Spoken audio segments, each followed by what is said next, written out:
The morning sun cast long shadows across the dusty ranch as Sarah Mitchell hung wet clothes on the line, the fabric snapping in the dry Arizona wind. The year was 1887, and the territory still held its breath between civilization and wilderness. Her husband Thomas worked the cattle in the distance, his weathered hat bobbing among the herd like a ship on an endless sea of brown and gold. Sarah paused, wiping sweat from her brow with the back of her hand. At 32, she had grown lean and strong from ranch life, her once soft hands now calloused from years of hard work. The nearest neighbor was 15 miles away, and the town of Prescott was a day's ride through dangerous territory. Out here, they lived by their own rules, protected by little more than Thomas's rifle and their determination to carve out a life from the unforgiving. Land, the attack came without warning. Sarah first noticed the dust cloud on the horizon, moving too fast to be cattle. Her heart lurched as she recognized the irregular pattern riders, at least a dozen, approaching at full gallop. She dropped the wet shirt and ran toward the house, her boots pounding against the packed earth. "Thomas!" she screamed, her voice carrying across the range. "Riders coming!" Thomas looked up from the cattle, his hand instinctively moving to the Winchester at his side. He had fought in the Indian Wars and knew the signs of trouble. These weren't travelers or neighboring ranchers. They rode with the purposeful urgency of men with violent intentions. "Get inside," he shouted back, spurring his horse toward the house. "Bar the door." But there wasn't time. The riders crested the small hill that bordered their property, and Sarah could see their faces, now hard men, with sun-darkened skin and cold eyes. Outlaws, the kind who preyed on isolated homesteads throughout the territory. Their leader, a man with a black beard and a scar running from his left eye to his jaw, raised his hand to signal the attack. Thomas reached the house just as the first shots rang out. He leaped from his horse, rifle in hand, and took cover behind the water trough. "Stay down, Sarah," he called, working the lever action as bullets splintered the wood around him. Sarah crouched behind the thick adobe walls of their home, her heart hammering against her ribs. Through the small window, she could see Thomas firing methodically, each shot carefully aimed. He had always been a good shot, but there were too many of them. The gunfight lasted 20 minutes, but it felt like hours. Thomas moved from cover to cover, using every piece of shelter the ranch offered: the barn, the corral fence, the old wagon. He wounded 2 of the attackers, but they kept coming, spreading out to surround the house. "Give up, old man," the scarred leader shouted during a lull in the shooting. "We just want your cattle and whatever money you got. No need to die over it." Thomas's response was another rifle shot that sent the man diving for cover. Sarah knew her husband would never surrender. This ranch was everything to him, their future, their dreams, their life together. He would fight to the last bullet, and he did. Sarah watched in horror as Thomas made his final stand behind the overturned wagon. He had run out of ammunition for the rifle and was down to his pistol. The outlaws sensed their advantage and pressed forward, their gunfire intensifying. Thomas stood up, firing his last shots with deadly accuracy. Dropping one more attacker before a bullet found him, he fell backward, his body hitting the dust with a finality that seemed to echo across the entire ranch. Sarah's scream pierced the air, raw and primal. As she watched the man she had loved for 8 years die defending their home, the outlaws searched the ranch, taking what they could, carry the small amount of cash Thomas kept in a tin box, some jewelry, and several head of cattle. They ignored Sarah, who knelt beside her husband's body, tears streaming down her face as she cradled his head in her lap. "Widows got nothing left to fight for," one of them said to their leader. "Ranch ain't worth much without cattle," the scarred man looked at Sarah with cold calculation. "We'll be back for the rest of the herd," he told her. "And next time, there won't be anyone to protect you." As the outlaws rode away, driving the stolen cattle before them, Sarah was left alone with her grief and the body of her husband. The sun was setting, painting the sky the color of blood. And the ranch that had once felt like home now seemed like a tomb. But she wasn't as alone as she thought.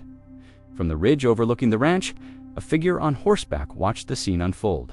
He had been tracking the outlaws for 3 days, following their trail of destruction across the territory. His name was Nolnish, which meant he who works in his native tongue.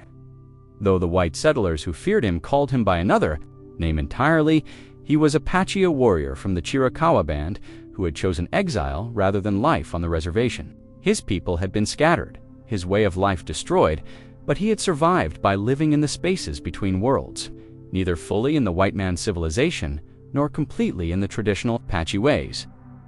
Nolnish had no love for white settlers, but he had even less tolerance for men who preyed on the defenseless. He had seen too much of both in his 43 years. The woman below had shown courage, staying by her husband's side even in death. That kind of loyalty was something he understood, something he respected. As darkness fell over the ranch, Nolnish made a decision that would change both their lives.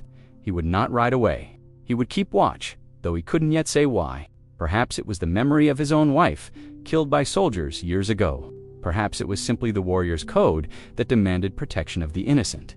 Whatever the reason, as Sarah Mitchell mourned her husband through the long night, an Apache warrior settled into the rocks above her ranch, his rifle across his knees and his dark eyes scanning the horizon for signs of trouble. The widow had a guardian now. Whether she knew it or not, dawn broke gray and cold over the ranch, and Sarah Mitchell had not slept. She sat beside Thomas's body, her dress stained with his blood, her eyes swollen from crying. The harsh reality of her situation was beginning to sink. And she was alone, 20 miles from the nearest help, with outlaws who had promised to return. She knew she should bury Thomas, but the thought of putting him in the ground felt like admitting he was truly gone. Instead, she covered him with a blanket and tried to think practically. She needed to get to town to tell Sheriff Patterson what had happened, to arrange for help. But the outlaws had taken their horses, and the walk to Prescott would take her across dangerous territory. As she stood on the porch surveying the damage to her home, Sarah noticed something odd. Hoof prints in the dust near the barn, not from the outlaws' horses, but from an unshod pony. The tracks were recent, made sometime during the night. Her blood ran cold. Indians, as if her situation wasn't desperate enough, she retreated into the house and loaded Thomas's spare rifle. Her hands shook as she worked the mechanism. She had learned to shoot, but Thomas had always been their protector. Now she was truly on her own, or so she thought. From his position in the rocks, Nolnish watched the woman emerge from the house with the rifle. She was frightened. He could see it in the way she held herself, the quick, nervous movements of her head as she scanned the horizon. But she was not broken. There was steel in her spine, a determination that reminded him of the Apache women he had known. He had watched her through the night, seen her grief and her courage. When coyotes had approached the ranch, drawn by the smell of blood, he had frightened them away with stones. When a pack of wolves had circled the house near midnight, he had moved closer, his presence enough to keep them at bay. The woman never knew how close danger had come. Now, in the growing light, he faced a choice. He could continue to watch from a distance, or he could make his presence known. The latter carried risks. She might shoot him on sight or flee in terror. But the outlaws would return, and she needed to know she wasn't defenseless. Stood slowly, keeping his rifle pointed toward the ground. He was tall for an Apache, with broad shoulders and arms made strong by years of survival in the desert. His black hair was streaked with silver and hung to his shoulders, held back by a band of woven grass. His clothes were a mixture of traditional Apache garments and practical white man's clothing, buckskin pants, a cotton shirt, and moccasins that made no sound on stone. He began walking down the slope toward the ranch, moving with the fluid grace of a man who had spent his life in wild places. He made no attempt to hide, but neither did he hurry. Sudden movements would only frighten the woman more. Sarah saw him when he was still 200 yards away, and her heart nearly stopped. An Apache warrior walking directly toward her home. She raised the rifle, though her hands were shaking so badly she could barely aim. "Stay back," she shouted, her voice cracking with fear. "I'm armed." Nolnish stopped, but did not retreat. Instead, he slowly raised his hands, showing her his palms. Then, with deliberate movements, he set his rifle on the ground and stepped away from it. "I do not come to harm you," he called out in English, his voice carrying easily across the distance. His accent was thick, but his words were clear. "I come because of the men who killed your husband." Sarah's finger tightened on the trigger. "What about them? They will return. You cannot face them alone. And what do you care? You're Apache. You hate all white people." Nolnish was quiet for a long moment. I hate men who kill for pleasure. I hate men who prey on the weak. The color of their skin does not matter to me." Sarah kept the rifle trained on him, but something in his voice made her hesitate. There was no deception in it, no threat, only a kind of weary honesty that reminded her of Thomas. "Why should I trust you?" she asked. "Because I have been watching over you since the sun set yesterday. If I meant you harm, you would already be dead." The words sent a chill through her, but she realized they were true. If he had wanted to kill her, he could have done so at any time during the long night. Instead, he had remained at a distance, making his presence known only now in daylight. When she could see his intentions clearly, "What do you want?" she asked, though she didn't lower the rifle to help you survive. "To see justice done to the men who killed your husband?" "Justice. You mean revenge. Sometimes they are the same thing." Sarah studied his face, looking for signs of deception or madness. Instead, she saw something unexpected. Satan. This was a man who had lost much, who understood grief in a way that few could. "I don't even know your name," she said. "Nolnish. In your language, it means he who works." "I'm Sarah Mitchell. I know I heard your husband call to you." They stood in silence for several minutes, the morning wind rustling through the mesquite and sage. Sarah's arms were beginning to ache from holding the rifle, but she was afraid to lower it. "The outlaws," she said finally. "You really think they'll come back?" "Yes, they took only some of your cattle. They will want the rest, and they will want to make sure you cannot identify them to the law. Then I need to get to town. Tell the..." Sheriff Nolnish shook his head. "The sheriff is one man. The outlaws are many, and they know this land. By the time he could organize a posse, you would be dead." "Then what do you suggest?" "Let me help you prepare. When they come, we will be ready." Sarah finally lowered the rifle, though she kept it ready. "Why? Why would you help me?" Nolnish picked up his rifle and walked closer, stopping when he was about 50 feet away. "Because I had a wife once. She was killed by men who thought their uniform gave them the right to take what they wanted. I could not save her, but I can help you." The raw pain in his voice cut through Sarah's fear. She saw him clearly now, as a savage or an enemy, but as a man who had suffered losses, perhaps even greater than her own. "I don't know anything about fighting," she said. "You know how to survive. That is more important than knowing how to fight." Sarah looked at the body of her husband, still covered by the blanket. "I need to bury him first." "Yes, I will help you." "You would do that? Help me bury my husband." Nolnish nodded. "Death should be honored, no matter who dies. Your husband fought bravely. He deserves a proper burial." And so, under the watchful eye of an Apache warrior, Sarah Mitchell began the difficult task of laying her husband to rest. It was the beginning of an alliance that neither of them could have imagined, a partnership born of necessity, grief, and the harsh realities of life on the frontier. As they worked together in the growing heat of the day, preparing Thomas's grave, Sarah found herself stealing glances at the man who had appointed himself her protector. He worked with quiet efficiency, his movements economical and purposeful.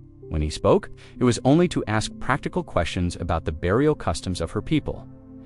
There was something deeply peaceful about him, despite his reputation as a warrior. He showed respect for Thomas's body, helping to wash and prepare it with the same care he might have shown for one of his own fallen comrades. When Sarah said a prayer over the grave, he stood silently beside her, his head bowed in his own form of reverence. "He was a good man," Sarah said as they filled in the earth. "I could see that in how he fought. He did not run. He did not surrender. He died protecting what he loved." Sarah wiped tears from her cheeks. "What happens now?" "Now we prepare for war." The days following Thomas's burial fell into a strange rhythm. Sarah would wake each morning expecting to find herself alone. Nolnish was always there, sometimes visible on the ridge, sometimes merely a presence she sensed but couldn't pinpoint. He never entered the house uninvited, never made demands, but his constant vigilance became oddly comforting. On the third day, he approached the house, carrying a freshly killed rabbit. "You have not eaten," he said simply, setting the animal down. "On the porch, you cannot fight if you are weak from hunger." Sarah realized he was right. She had been surviving on coffee and a few biscuits she had managed to force down. The thought of food had seemed wrong somehow, disloyal to Thomas's memory. But Nalnish's practical concern cut through her guilt. "I don't know how to prepare game," she admitted. "Thomas always handled the hunting. I will show you." And so began Sarah's education in frontier survival. Nalnish taught her how to skin and clean the rabbit, how to preserve meat in the desert heat, how to find water in seemingly barren ground. His teaching style was patient, but direct, he showed her once, then expected her to do it herself. "Why are you teaching me this?" Sarah asked, as she struggled to build a smokehouse from stones and mesquite branches. "Because I will not always be here. You must be able to take care of yourself." The word stung, though she couldn't say why.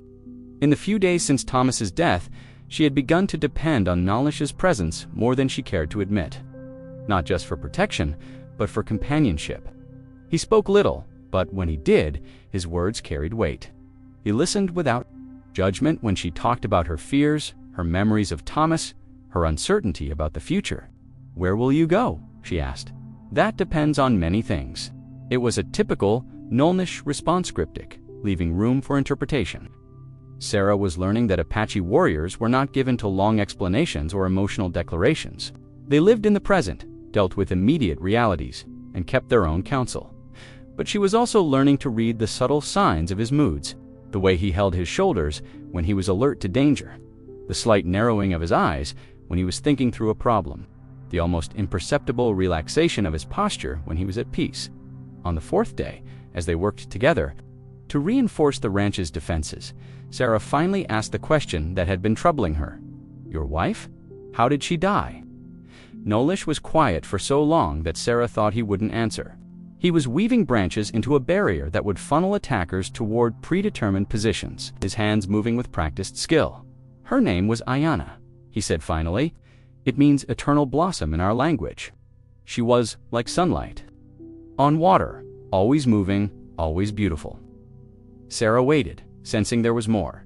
"When I was young, I believed in the white man's promises. I thought we could live in peace, side by side. I took Ayana to the reservation, told her we would be safe there, that we could build a new life." His hands stilled on the branches. "Soldiers came one night. They had been drinking. They said they were looking for stolen horses, but they were looking for something else. Ayana tried to run. They shot her in the back." Sarah felt her heart constrict. "I'm sorry. I killed 3 of them before the others drove me away. I have been alone ever since." "How long ago?" 7 years.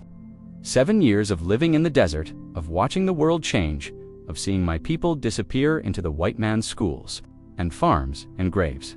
Sarah understood now why he had stayed to help her. In her grief and vulnerability, he saw an echo of his own loss. But she also sensed something else, a kind of redemption he was seeking, a chance to save someone when he had failed to save the person who mattered most. "I won't end up like your wife," she said firmly. "I won't run. I won't be helpless." Nalnish looked at her with something that might have been approval. "No, you will not. You are stronger than you know." Their conversation was interrupted by a sound that made both of them freeze, the distant rumble of approaching horses. Many horses, moving fast across the desert floor. "They're coming," Nalnish said, his voice completely calm. "Are you ready?" Sarah's mouth went dry, but she nodded. They had spent 4 days preparing for this moment, turning the ranch into a fortress. They had set up crossfire positions, created obstacles to slow down attackers, and established escape routes if the defense failed. "Remember," Nalnish said as they took their positions, "do not try to be a hero. Stay alive. That is the only victory that matters." Sarah settled behind the reinforced water trough, her rifle loaded and ready. From her position, she could see Nalnish disappearing into the shadows near the barn. He moved like smoke, there one moment and gone the next. The outlaws came over the ridge at full gallop, expecting to find the ranch undefended. Instead, they rode into a carefully planned ambush.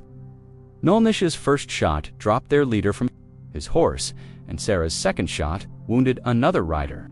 The attack dissolved into chaos as the outlaws scrambled for cover. "Where's the Indian?" one of them shouted. "I saw a muzzle flash from the barn." But Nalnish was no longer at the barn. He had moved to a new position, using the confusion to relocate. His second shot came from near the corral, and his third from behind the old wagon.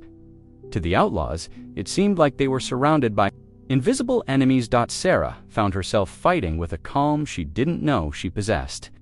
The fear was still there, but underneath it was something stronger, a determination to survive, to protect what Thomas had died defending. She fired steadily, methodically, making every shot count. The battle lasted less than an hour, but it felt like an eternity. When it was over, 6 outlaws lay dead, and the remaining 4 were in full retreat, riding hard toward the horizon. Sarah and Nolnish had won, but the cost was evident in their exhausted faces and the bullet holes that scarred the ranch buildings. "Is it over?" Sarah asked, still holding her rifle. "For now," Nolnish replied, "but word will spread. Others will come looking for the Apache who killed white men." Sarah felt a chill that had nothing to do with the cooling evening air. "Then you have to leave." "Yes. When soon? Perhaps tomorrow." Sarah nodded, trying to keep her expression neutral. She had known this day would come, but she wasn't prepared for how much it would hurt. In the space of a week, Nolnish had become more than just her protector. He had become her friend, her teacher, her lifeline to hope. "Will I see you again?" she asked. Nolnish studied her face for a long moment. "That depends on many things," he said, but his voice was gentler than usual. "You do not need me anymore. You have found your strength." "I don't feel strong." Strength is not the absence of fear. It is acting despite the fear. Today, you did that. As they cleaned up the aftermath of the battle, Sarah found herself memorizing the details of Nolnish's face, the way he moved, the sound of his voice. Tomorrow, she would be alone again, but she would carry with her the lessons he had taught her, not just about survival, but about courage, about finding purpose in loss, about the unexpected connections that can form between the most unlikely people. The sun was setting over the ranch, painting the sky in shades of gold and crimson. Somewhere in the distance, a coyote howled, and another answered. It was the sound of the desert, wild and untamed, calling to those who belonged to it. Tomorrow, Nolnish would answer that call. But tonight, for one last night, Sarah Mitchell was not alone. The morning mist clung to the desert floor as Sarah prepared breakfast. Her movements automatic despite the turmoil in her heart. She had barely slept, knowing that today would bring farewell to the man who had saved her life, and in many ways, saved her soul. Nolnish sat on the porch, cleaning his rifle with the same methodical care he brought to everything. His few possessions were already packed, a small bundle that contained his entire life. Sarah marveled at how little a man needed when he lived close to the earth. "The bacon is ready," she said, though her voice sounded strange to her own ears. "I do not eat pig," he replied, but not unkindly, of course. "I'm sorry. I should have remembered." Sarah felt foolish, but Nolnish seemed to understand her nervousness. He had accepted her coffee, though, and she noticed he savored it slowly, as if trying to make the moment last. "I've been thinking," Sarah said, settling beside him on the porch steps, "about what you said yesterday. About others coming. They will come. Not today, perhaps not tomorrow, but they will come. Then maybe I should leave too. Sell the ranch, go back east." Nolnish was quiet for a long moment. "Is that what you want?" Sarah looked out over the land that had cost her husband his life. The morning sun was turning the desert into a canvas of gold and purple, and she could see the cattle grazing in the distance, the ones the outlaws hadn't managed to steal. This place was harsh and unforgiving, but it was also beautiful in its own way. "I don't know," she admitted. "This ranch was Thomas's dream. I'm not sure it was ever mine." Dreams can be inherited, but they can also be changed. "What do you mean?" Nolnish set down his coffee cup and looked at her directly. "Your husband's dream was to build something here, to make a life from the desert. That dream does not die with him, but it can become something new, something that is yours alone." Sarah felt tears prick her eyes. "I don't know how to do that. I don't know how to be alone." "You are not alone. You have your strength, your courage, your determination. You have the skills I taught you. And you have something else you have. The respect of the Apache who fought beside you. Will that matter to anyone else? It will matter to the right people. In this territory, reputation is everything. Word will spread that the widow Mitchell fought off 12 outlaws with the help of an Apache warrior. Some will fear you. Others will respect you. Both reactions will serve you well." Sarah wiped her eyes with the back of her hand. "I wish you could stay. I cannot. My presence here would bring danger to you, and I have business to finish." What kind of business? The kind that requires a man to travel alone, Sarah nodded, understanding that some things were not meant to be shared. But she had one more question, one that had been weighing on her mind. Nolnish, what happened between us here, ... Was it real? Or was it just two people thrown together by circumstances? The Apache warrior considered her question carefully. In my culture, we believe that all meetings happen for a reason. The spirits guide us to the people we need to meet when we need to meet them. Perhaps your husband's spirit guided me to you. Perhaps my wife's spirit guided you to trust me. I do not know, but I know that what happened here was real. Will you think of me every day? The simple honesty of his answer nearly broke her heart. She had fallen in love with this man.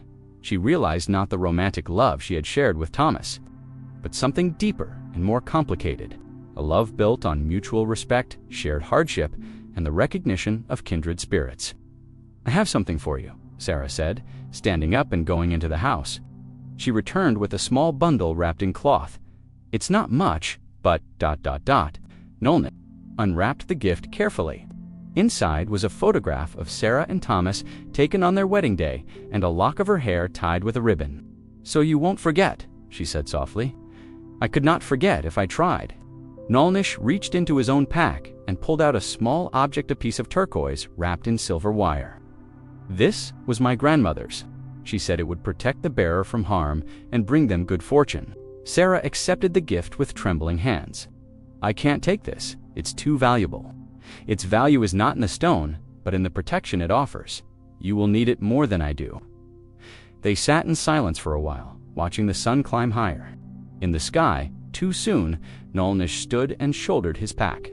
It is time, he said. Sarah walked with him to where his horse waited, a tough little Mustang that seemed as wild and independent as its owner. Nolnish mounted in one fluid motion, then looked down at her. Remember what I taught you, he said. Trust your instincts, stay strong, and do not let anyone make you believe you are helpless. I won't, Gooden Sarah, yes, your husband, would be proud of the woman you have become. With that, he turned his horse and began riding toward the hills. Sarah watched until he disappeared among the rocks and sage, then stood looking at the empty landscape for a long time. The ranch felt different, now not empty, but expectant, as if waiting for her to decide what came next. She thought about Nolnish's words, about dreams that could be inherited and changed. Maybe she didn't have to choose between staying and leaving. Maybe she could transform this place into something new, something that honored both Thomas's memory and her own strength. Over the following weeks, Sarah proved that Nolnish's faith in her was justified. She hired 2 Mexican vaqueros to help with the cattle, paid them fair wages, and treated them with respect. She learned to negotiate with buyers, to manage the ranch books, and to handle the occasional drifter who thought a woman alone was easy. Pray word did spread, just as Nolnish had predicted. The story of the widow who fought off the Clayton gang with the help of an Apache warrior became legend in the territory. Some people were afraid of her, others tried to take advantage, but most came to respect her strength and determination. Sarah never married again, though she had several suitors. She built the ranch into one of the most successful operations in the territory, known for its fair treatment of workers and its high-quality cattle. She became a voice for women's rights, helped establish the first school in the area, and was instrumental in bringing law and order to the frontier, but she never forgot the Apache warrior who had saved her life and taught her to save herself. She kept his turquoise pendant close to her heart, and sometimes in the evening light, she would look toward the hills and wonder if he was out there, watching over her still. Years later, when Sarah was an old woman, a young Apache boy came to the ranch. He was thin and hungry, clearly running from something. Sarah took him in, fed him, and asked no questions about his past. My grandfather told me to find you if I ever needed help, the boy said in careful English. He said you were a friend to the Apache people. What was your grandfather's name? Sarah asked, though her heart already knew the answer. Nolnish, he who works. He died last winter, but before he died, he told me stories about a brave white woman who fought beside him. He said you had the heart of a warrior. Sarah smiled through her tears. Your grandfather was a great man. He saved my life in more ways than one. He kept this, the boy said. pulling out a small, wrapped bundle. He said, "I should give it to you if anything happened." To him, Sarah unwrapped the bundle with shaking hands. Inside was the photograph she had given Nalnish years ago, carefully preserved, and a letter written in English by someone who had clearly struggled with the language but had something important to say. "Sarah," the letter began, "if you are reading this, then I have walked the spirit trail and you are still alive and strong. This makes me happy. I wanted you to know that you were not just a duty to me or a debt to pay. You were a friend, and more than a friend. You showed me that healing is possible, that two people from different worlds can find common ground in courage and kindness. I hope you found the life you were meant to live. I hope you remembered the lessons I taught you. I hope you never forgot that you are stronger than you know. Your friend always, Nalnish." Sarah held the letter to her chest, feeling the presence of the man who had changed her life. The boy watched her with solemn eyes, understanding that he was witnessing something sacred. "You can stay here as long as you want," she told him. "Your grandfather's friend will always have a place at this ranch." And so the circle was completed. Sarah Mitchell, the frightened widow who had become a pioneer and a legend, passed on the lessons of survival and strength to a new generation. The bond between an Apache warrior and a white woman had transcended death, creating a legacy of courage that would endure long after both of them were gone. The ranch still stands today, though it has different owners now. But locals say that sometimes, in the evening light, you can see two figures on the ridge overlooking the property: an Apache warrior and a frontier woman, standing guard over the land they both loved and protected. They say it's just a trick of the light, shadows cast by the setting sun, but those who know the true story aren't so sure.